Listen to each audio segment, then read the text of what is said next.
Number 20 of Indian Constitution to be understood in a very simple manner. What this article talks about? It talks about protection in case of conviction of offense. If a person has committed some offense and a person ke khilaf the proceeding is going on in the court of law, at that time what protection the person will be getting. Okay, so the title is protection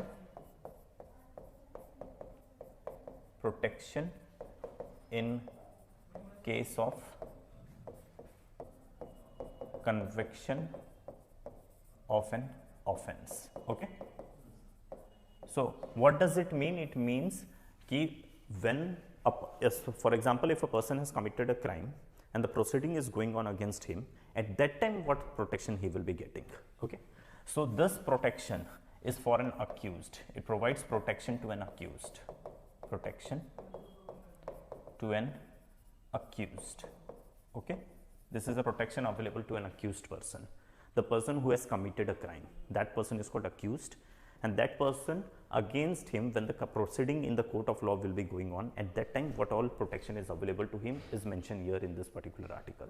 Okay, now this protection is available even during the time of emergency. ठीक है, तो जब emergency होगा available even during the time of emergency.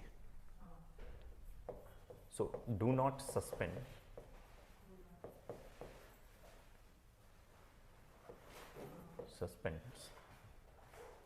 even during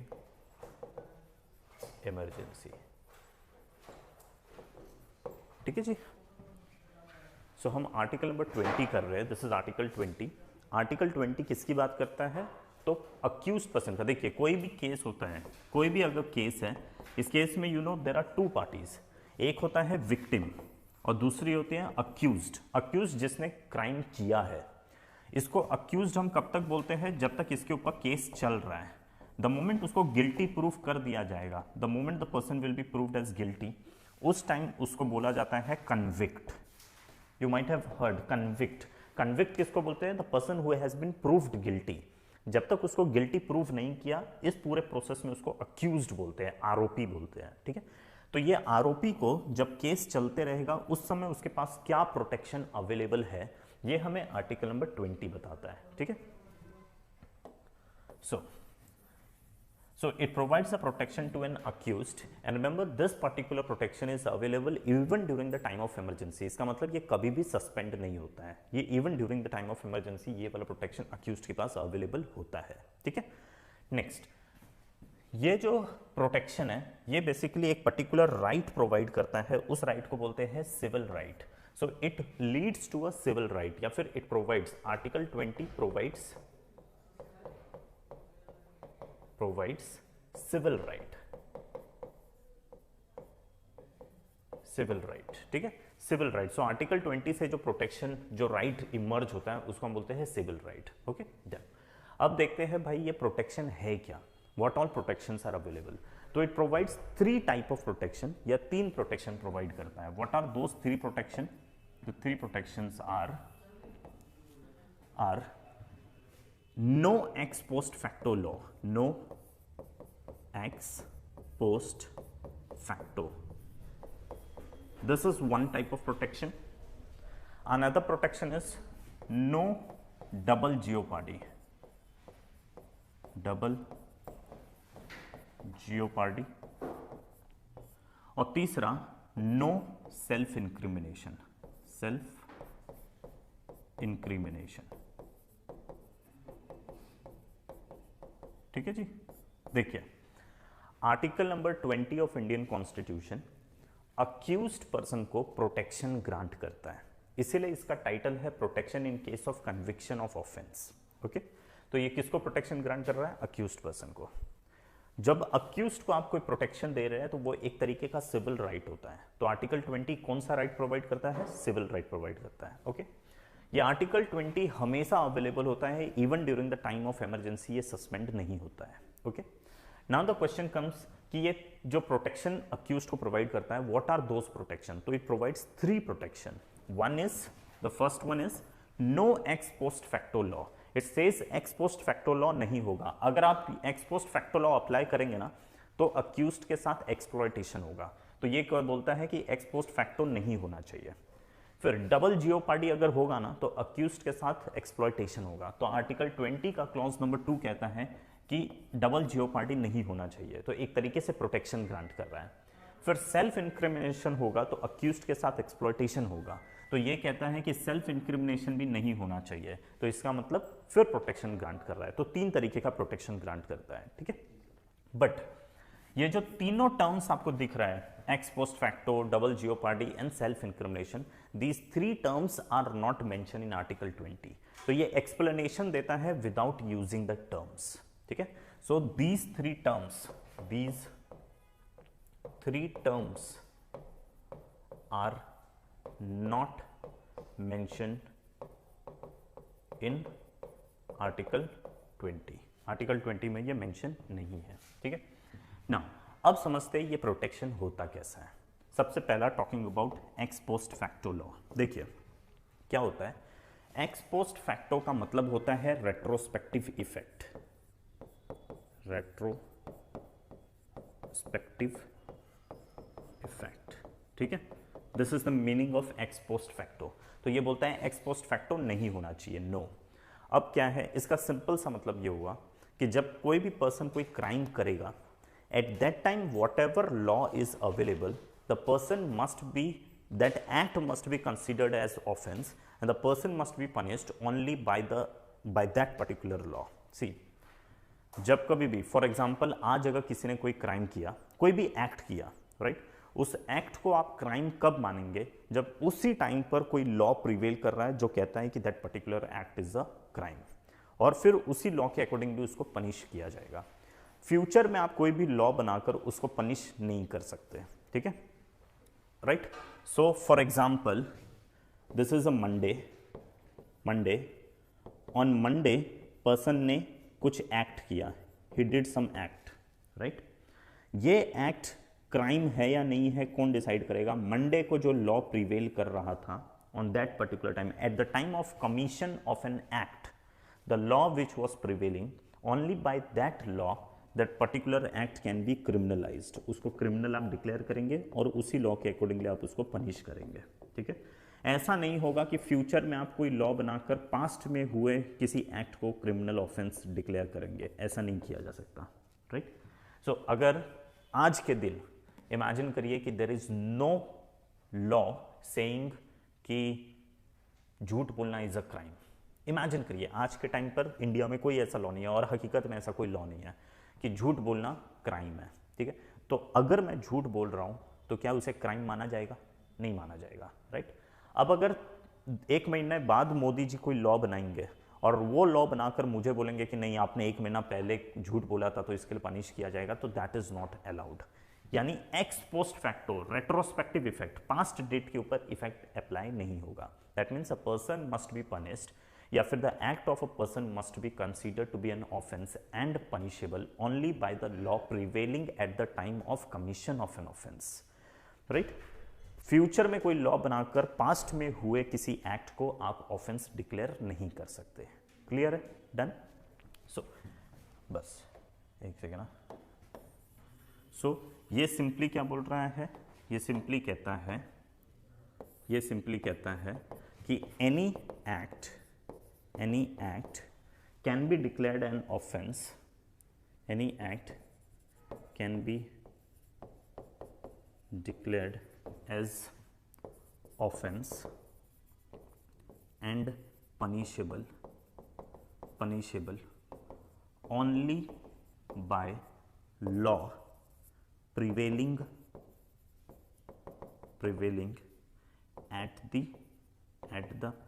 time of commission of an offense, जब वो offense किया जाता है, या the time of the commission of an act, commission of an act, ठीक है, राइट। मतलब कोई भी लॉ को फ्यूचर में बनाकर रेट्रोस्पेक्टिव इफेक्ट में किसी भी एक्ट को आप क्रिमिनलाइज नहीं कर सकते, ओके। इसका मतलब any act made in future will not have retrospective effect retrospective effect to declare any act of person as offense. Okay, clear? Now अगर समझिए आज एक कोई लॉ है जो कहता है कि अगर आपके पास ड्रग्स है तो आपको 10 साल की सजा होगी। तो अगर कोई पर्सन पकड़ा गया, मतलब शाहरुख खान का बेटा पकड़ा गया ड्रग्स के साथ में, ठीक है, तो फिर प्रिवेलिंग लॉ के अकॉर्डिंगली उसको 10 साल की सजा दी जाएगी। ओके, बट इमेजिन करिए कि फ्यूचर में पार्लियामेंट पनिशमेंट को 10 से 20 कर देता है, तो क्या शाहरुख खान के बेटे को 20 साल की सजा दी जाएगी? नहीं। लेकिन अगर वो 10 साल को कम करके 5 साल कर देता है, तो क्या शाहरुख खान के बेटे की सजा को 5 साल कर दिया जाएगा? तो रतन Lal versus state of Punjab के केस में सुप्रीम कोर्ट ने कहा था हाँ, मतलब एक person will be punished as per the law that is prevailing at the time of the commission of an offence, right?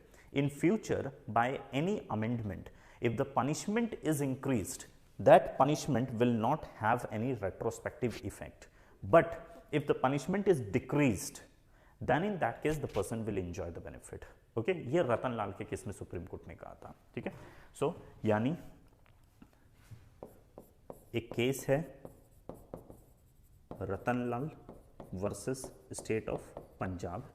इस केस में सुप्रीम कोर्ट ने कहा था कि अगर कोई भी अमेंडमेंट किया जाएगा, अमेंडमेंट मतलब कोई चेंजेस आपने किया, और चेंजेस दो तरीके से हो सकता है, एक in the benefit of accused या फिर in the disadvantage of accused. सजा बढ़ा दिया तो शाहरुख खान के बेटे का फायदा हुआ है कि नुकसान? नुकसान, तो ये अप्लाई नहीं होगा। लेकिन अगर सजा कम कर दिया तो शाहरुख खान के बेटे का फायदा या नुकसान? फायदा, तो ये अप्लाई होगा, ठीक है? तो अगर कोई भी amendment which is causing an positive impact on the या for the accused, then this will have the impact, this will have a retrospective effect, otherwise इसका रेट्रोस्पेक्टिव इफेक्ट नहीं होगा। ये सुप्रीम कोर्ट ने कहा था Ratan Lal versus state of Punjab case में। Okay, ये जो पूरा बेनिफिट है, this is only available in case of criminal offence. ये क्रिमिनल ऑफेंस के केस में अवेलेबल है, याद रखिएगा। ये सिविल ऑफेंस में ऐसा कुछ भी प्रोटेक्शन अवेलेबल नहीं है। This is not available in case of civil offence, यानी सिविल ऑफेंस में रेट्रोस्पेक्टिव इफेक्ट अवेलेबल है।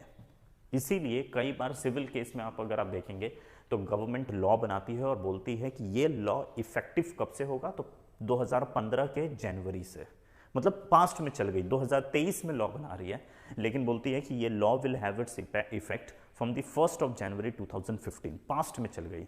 1 जनवरी 2015 के बाद से कोई भी ऐसा सिविल ऑफेंस हुआ है तो उसके ऊपर उसका एप्लीकेशन होता है, ठीक है जी। This is what is called ex post facto law. Okay. Now, moving to the next one, this is double jeopardy. अब ये डबल जियोपार्डी का क्या कॉन्सेप्ट है?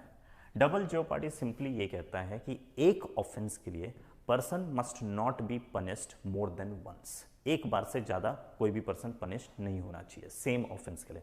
तो अगर मैंने कोई ऑफेंस कर दिया, उस ऑफेंस के लिए मुझे अगर एक कोर्ट ने पनिश कर दिया है, सो सेम कॉम्पिटेंट कोर्ट मुझे फिर से उसी पनिशमेंट के लिए, उसी क्राइम के लिए, उसी ऑफेंस के लिए फिर से पनिश नहीं कर सकती, ठीक है? मतलब एक चोरी किया, चोरी में एक कोर्ट ने लिया, जेल में डाल दिया, पनिशमेंट हो गया, फिर उसी चोरी के लिए फिर से दोबारा केस किया जाएगा और जेल में डाला जाएगा। Is it right? नहीं ना। अरे आपने समझिए कोई ऑफेंस किया है, राइट? उस ऑफेंस का आपको एक बार पनिशमेंट दे दिया, तो फिर से वो एक बार आपने पनिशमेंट पूरा कंप्लीट कर दिया, उसके बाद सेम ऑफेंस के लिए फिर से सेकंड टाइम आपको पनिश किया जाएगा। सही है कि गलत है? गलत है ना। यही कहता है आर्टिकल नंबर 20 का क्लॉज नंबर 2, डबल जियोपार्डी नहीं होना चाहिए, मतलब एक क्राइम के लिए 2 बार पनिशमेंट नहीं होगा, मोर देन वंस पनिशमेंट नहीं होगा, ठीक है? तो ये सिंपली कहता है कि 1 क्राइम तो 1 पनिशमेंट, ठीक है जी, 1 पनिशमेंट। एक क्राइम के लिए आप एक से ज्यादा बार आपको पनिश नहीं किया जा सकता, ओके? ये पनिशमेंट में इंक्लूडेड वो जो इम्प्रिजनमेंट प्लस फाइन, दोनों का कॉम्बिनेशन ही होता है कोई भी पनिशमेंट। तो 1 क्राइम के लिए 1 पनिशमेंट, ओके?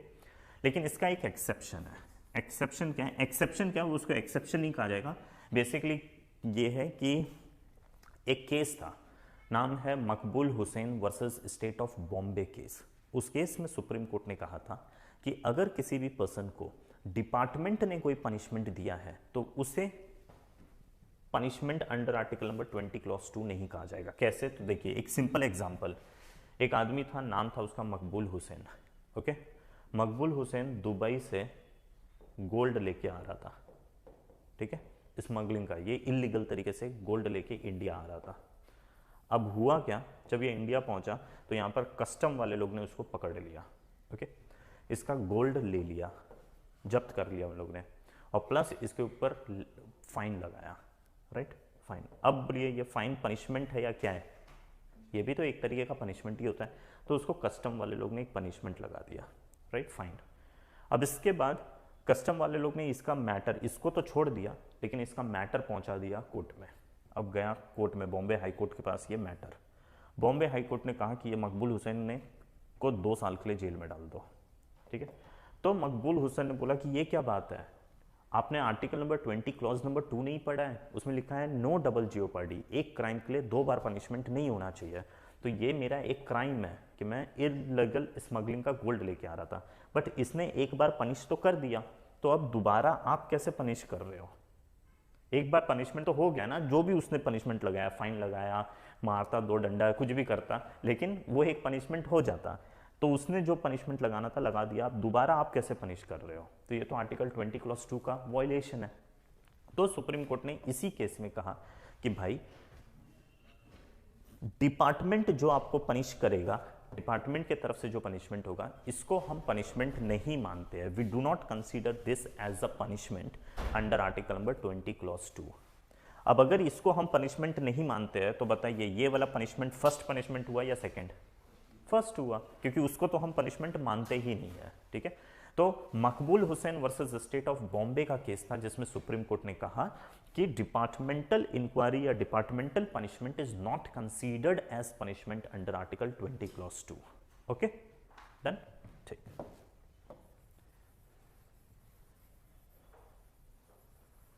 ठीक है, तो ये कहा था आपका मकबूल हुसैन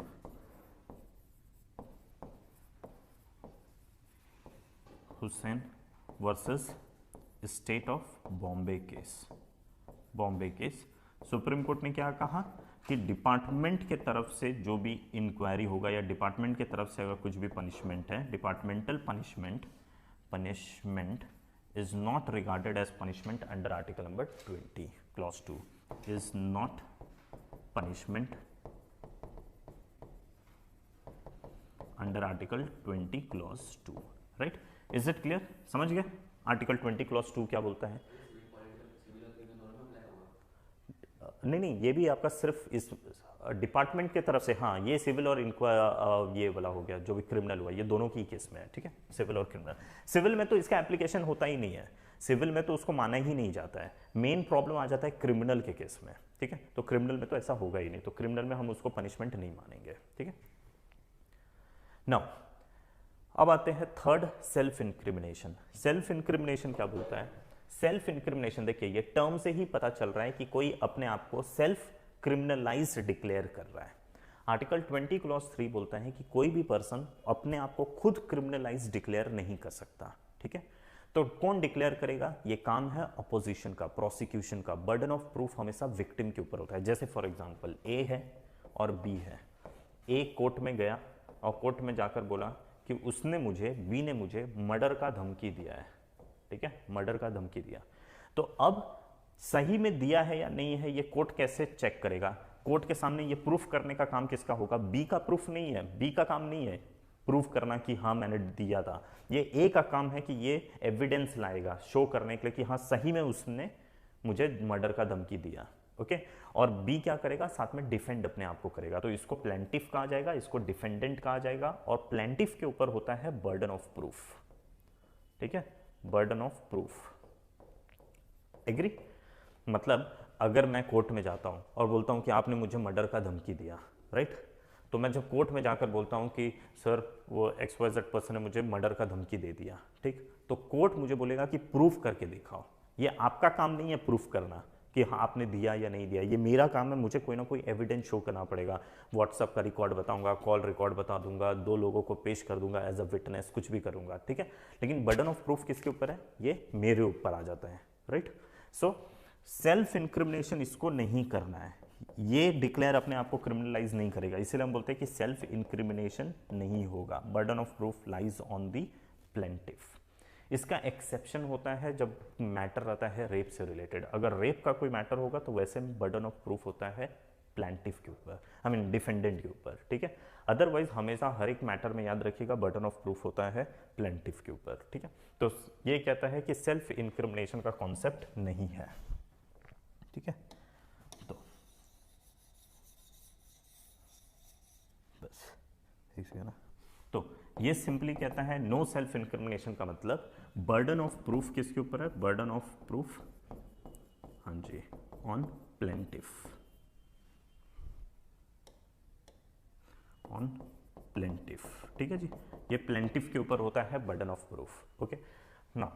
अब बर्डन ऑफ प्रूफ प्लेंटिफ के ऊपर हो गया, लेकिन इसका कुछ एक्सेप्शन है, जैसे फॉर एग्जांपल, यानी यहाँ पर बर्डन ऑफ प्रूफ प्लेंटिफ के ऊपर है, प्रोसिक्यूशन को प्रूफ करके देना पड़ेगा, डिफेंडेंट अपने आप को प्रूफ नहीं करेगा, लेकिन इसका एक्सेप्शन आ जाता है, जैसे फॉर एग्जांपल ब्लड सैंपल,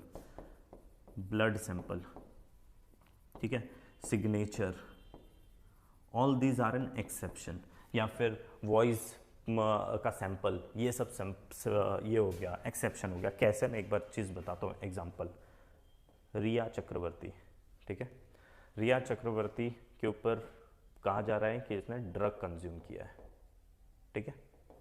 क्या हुआ, पुलिस आई, रिया चक्रवर्ती का ब्लड सैंपल ली। अच्छा, ये अब कोर्ट में प्रूफ करने का काम किसका है कि रिया चक्रवर्ती ने ड्रग लिया या नहीं लिया है, रिया चक्रवर्ती का है या पुलिस का काम है? पुलिस का काम है प्रूफ करना। रिया चक्रवर्ती तो अपने आप को डिफेंड करेगी कि मैंने ड्रग नहीं कंज्यूम किया था, प्रूफ करना उसका काम है। अगर उसने प्रूफ नहीं किया तो उसको बेनिफिट ऑफ डाउट मिल जाएगा और वो फ्री हो जाएगी रिया चक्रवर्ती। एग्री? नाउ इमेजिन करिए पुलिस रिया चक्रवर्ती का ब्लड सैंपल लेती है, ब्लड सैंपल, ठीक है। ब्लड सैंपल को लेकर जाकर लैब में उसका टेस्टिंग किया गया, तो ब्लड सैंपल का एक टेस्ट रिपोर्ट आया। इस रिपोर्ट में लिखा था कि हाँ ड्रग्स कंज्यूम किया है, ठीक है। अब इसके बेसिस पे उसको पनिश करने की अगर बात होती है तो रिया चक्रवर्ती क्या बोलती है कि देखो, मैं आर्टिकल 20 क्लॉज 3 बोलता है कि मुझे प्रूफ करने की रिक्वायरमेंट नहीं है, राइट। लेकिन ये ब्लड किसका है? रिया चक्रवर्ती का। अगर ब्लड कुछ बोल रहा है उसी को तो आप ये टेस्ट रिपोर्ट बोलते हैं। लैब में ब्लड ही तो बोल रहा है। आप ब्लड ना हो तो आप लैब में कोई टेस्टिंग कर सकते हैं क्या? नहीं। लैब में टेस्टिंग करने का मतलब ही है कि ब्लड कुछ इंफॉर्मेशन आपको दे रहा है कि ड्रग है इसमें, ठीक है। तो यानी ब्लड ही तो बोल रहा है एक तरीके से। तो रिया चक्रवर्ती बोलेगी मुझे बोलने का काम नहीं है, तो अगर मेरा ब्लड बोल रहा है तो वो भी तो एक्सेप्टेबल नहीं होगा, राइट। क्योंकि ये अल्टीमेटली कौन बोल रहा है? इसका ब्लड ही तो बोल रहा है। इसका ब्लड बोल रहा है, इसका मतलब ये वाला चीज एक्सेप्टेबल नहीं होना चाहिए। Are you getting it? अगर समझिए पुलिस आकर मुझे बोलती है कि आपने ड्रग्स कंज्यूम किया है, ठीक है। शाहरुख खान के बेटे के ऊपर ड्रग्स का एलिगेशन लगा था ना, तो कोर्ट में शाहरुख खान का बेटा अपने आप को प्रूव कर रहा था या डिफेंड कर रहा था? डिफेंड कर रहा था। एनसीबी ये प्रूफ करने पर आई थी कि शाहरुख खान के बेटे ने सही में ड्रग्स कंज्यूम किया है, और शाहरुख खान का बेटा अपने आप को डिफेंड कर रहा था, ठीक है। अगर वो एनसीबी प्रूफ कर देती तो शाहरुख खान के बेटे को पनिश किया जाता। उसने प्रूफ नहीं किया तो इसको छोड़ दिया, राइट। तो प्रूफ करने का काम किसका था? एनसीबी का, राइट। तो बर्डन ऑफ प्रूफ एनसीबी के ऊपर था और ये अपने आप को डिफेंड कर रहा था, ओके। नाउ इसका मतलब आर्टिकल 20 क्लॉज 3 बोलता है कि आपको अपने आप को क्रिमिनलाइज डिक्लेयर करने की जरूरत नहीं है। आपको क्रिमिनलाइज डिक्लेयर करेगा प्रोसिक्यूशन, दूसरा पार्टी, अपोजिशन पार्टी आपको क्रिमिनलाइज डिक्लेयर करेगी, ठीक है। यानी शाहरुख खान के बेटे का काम नहीं है अपने आप को क्रिमिनलाइज डिक्लेयर करना। एग्री? अब जब शाहरुख खान के बेटा का काम नहीं है अपने आप को डिक्लेयर करना, यानी शाहरुख खान का बेटा अपने आप को क्रिमिनलाइज डिक्लेयर नहीं कर सकता, तो शाहरुख खान का बेटे का आप ब्लड लेंगे, ब्लड को बोलेंगे भाई तू बोल कुछ, ड्रग्स है या नहीं है, तो यही ब्लड बोलता है लैब में, ऐसे बाहर नहीं बोलता है। लैब में जब आप उसको मशीन में डालेंगे ना, तो फिर यही ब्लड स्पीक करता है, जिसको आप बोलते हैं रिपोर्ट आ गया। बिना ब्लड के रिपोर्ट आएगा क्या? नहीं ना। तो वो लैब में वो रिपोर्ट में ब्लड ही एक तरीके से इंफॉर्मेशन आपको दे रहा है। तो शाहरुख खान का बेटा बोलेगा कि अगर मुझे अपने आप को क्रिमिनलाइज डिक्लेयर करने से प्रोटेक्शन है, मतलब मैं अपने आप को डिक्लेयर नहीं करूंगा, तो वो ब्लड अगर मुझे डिक्लेयर करा तो वो ब्लड भी तो मेरा ही है, तो ब्लड भी तो मुझे डिक्लेयर नहीं करेगा, यानी blood sample must not be accepted because otherwise this is nothing but the self incrimination. अगर मेरा ब्लड मुझे क्रिमिनलाइज डिक्लेयर कर रहा है, इसका मतलब मैं खुद अपने आप को क्रिमिनलाइज डिक्लेयर कर रहा हूं, क्योंकि अल्टीमेटली वो ब्लड तो मेरा ही है ना, एग्री? तो उसको एक्सेप्ट नहीं करना चाहिए। लेकिन कोर्ट ने कहा कि अगर हम उसको एक्सेप्ट नहीं करेंगे तो कोई दूसरा रास्ता है ही नहीं एक पर्सन को गिल्टी प्रूफ करने का। अगर ब्लड सैंपल ही नहीं लेंगे तो आपको किसी तरीके से पता ही नहीं चलेगा कि पर्सन ने ड्रग कंज्यूम किया भी कि नहीं किया है। इंस्टेंट मोमेंट में तो आप पकड़ लेंगे, लेकिन 2 महीना पहले या 10 दिन पहले कंज्यूम किया था या नहीं किया था, ये उसका नशा तो उतर चुका है, अब आप कैसे पता करेंगे? अब पता करने का एक ही तरीका होता है, वो है ब्लड सैंपल, ठीक है? तो इसीलिए कुछ चीज़ों को एक्सेप्शन में रखा गया है कि these things can be consider और will be taken as a ground for criminalisation. ये सेल्फ इनक्रिमिनेशन में नहीं आता है, ठीक है? ब्लड सैंपल हो गया, वॉइस सैंपल हो गया, सिग्नेचर हो गया, फिंगरप्रिंट्स हो गया, डीएनए सैंपल हो गया, ऐसे सब जो भी चीज़ होती है, all those things are into the exceptions, यानी उन सारे चीज़ों को एक्सेप्ट किया जाता है, ठीक है जी? तो ये सारा चीज़ किया जा सकता है। अच्छा, तो इससे आप मुझे ये बताइए, कोर्ट में सॉरी पुलिस स्टेशन में जब कभी भी किसी पर्सन को पुलिस पकड़ती है, अरेस्ट करती है, लॉकअप में लेकर गई और लॉकअप में लेकर जाकर उससे कोई भी एविडेंस लेती है, बोलती है बोल तूने चोरी किया है, बोल तूने चोरी किया है, स्टेटमेंट दो, तो उसका स्टेटमेंट कोर्ट ऑफ लॉ में उसको गिल्टी प्रूफ करने के लिए एज एन एविडेंस एक्सेप्ट किया जाएगा कि नहीं किया जाएगा? एक आदमी है, नाम है उसका मनमोहन, ठीक है? उसको क्या हुआ कि पुलिस ने पकड़ा, लॉकअप में लेकर गई, उसको बहुत मारी या जैसा भी टॉर्चर वर्चर की होगी, उससे स्टेटमेंट लिया, उस स्टेटमेंट में उसने बोला, लॉकअप में बोला हाँ मैंने चोरी किया है, ठीक है? पुलिस ने उससे स्टेटमेंट लिखा लिया। अब दूसरे दिन जब कोर्ट ऑफ लॉ में लेकर गई, कोर्ट में जज के सामने, पुलिस ने यही स्टेटमेंट उसका प्रेजेंट कर दिया जज के सामने और कहा कि सर कल रात को इसने स्टेटमेंट दिया है जिसमें कहा था कि मैंने चोरी किया है। जज इस स्टेटमेंट को एक्सेप्ट करेगा कि नहीं करेगा? नहीं करेगा, अदरवाइज ये सेल्फ इंक्रिमिनेशन हो जाता है, ठीक है? तो यानी पुलिस के सामने दिया गया स्टेटमेंट, इसको एज एन एविडेंस यूज नहीं किया जाता है, इनफैक्ट फर्स्ट एविडेंस यूज नहीं किया जाता है, इसे एक secondary evidence to trace the first evidence इस फॉर्मेट में यूज किया जाएगा। यानी ये जो स्टेटमेंट है ये फर्स्ट एविडेंस नहीं माना जाता। फर्स्ट एविडेंस का यूज होता है पनिशमेंट देने के लिए, तो if this is not a first evidence, तो इसके बेसिस पे क्या पनिशमेंट दिया जाएगा? नहीं। तो ये स्टेटमेंट को क्या आप मानते हैं? इसको हम मानते हैं सेकेंडरी एविडेंस। सेकेंडरी एविडेंस के बेसिस पे कभी भी पनिशमेंट नहीं होता है, सेकेंडरी एविडेंस का हेल्प लिया जाता है by the investigating agency to trace the first evidence, ठीक है? तो इसको यूज किया जाता है काई के लिए? फर्स्ट एविडेंस को फाइंड करने के लिए, अगर कोई फर्स्ट एविडेंस को ट्रेस करना है तो उसके लिए, ओके? बट अगर कोई पर्सन जज के सामने कोई स्टेटमेंट देता है, अब समझिए वो मनमोहन को पुलिस जज के सामने लेकर गई, जज के सामने अब जज पूछ रहा है भाई तू बता क्या तूने सही में चोरी किया? तो अब एक्सपेक्ट ये किया जाता है कि यहाँ पर उसके ऊपर प्रेशर पुलिस का नहीं है, यहाँ पर वो अपने आप को अपोज कर देगा या डिफेंड करेगा ये बोलकर कि नहीं साहब कल पुलिस ने बहुत मारा था इसलिए मैंने लॉकअप में, और तो कोई रास्ता नहीं था इसलिए अपना स्टेटमेंट दे दिया था, बट अदरवाइज मैंने कोई चोरी नहीं किया है, और पुलिस उसको मान लेगी, मतलब कोर्ट उसको मान लेगी। लेकिन अगर कोर्ट के सामने वो बोलता है कि हाँ मैंने चोरी किया था, तो फिर उसको फर्स्ट एविडेंस माना जाएगा, ठीक है? तो अगर आप जज के सामने कोई स्टेटमेंट देते हैं, जज के सामने दिया गया स्टेटमेंट को याद रखिएगा, इसको फर्स्ट एविडेंस माना जाता है, this is the first evidence, और इसके बेसिस पे फिर पनिशमेंट दिया जा सकता है। तो अगर आप पुलिस के लॉकअप में कोई स्टेटमेंट देंगे, that particular statement is not the first evidence, hence on the basis of that particular statement कोई पनिशमेंट नहीं होता है, उसको सेकेंडरी एविडेंस माना जाता है which is used by the investigating agency to trace the first evidence, okay? But अगर same person court में जज के सामने अगर कोई स्टेटमेंट देगा तो उस स्टेटमेंट को फर्स्ट एविडेंस मानकर पनिशमेंट दिया जा सकता है, ठीक है? तो अगर कोई कोर्ट में जाकर बोलता है कि जज साहब मैंने खून किया है मुझे सजा दे दो, तो जज सही में दे देगा, ठीक है जी? So this is what is the 3 different types of protection available under article number 20, ठीक है जी?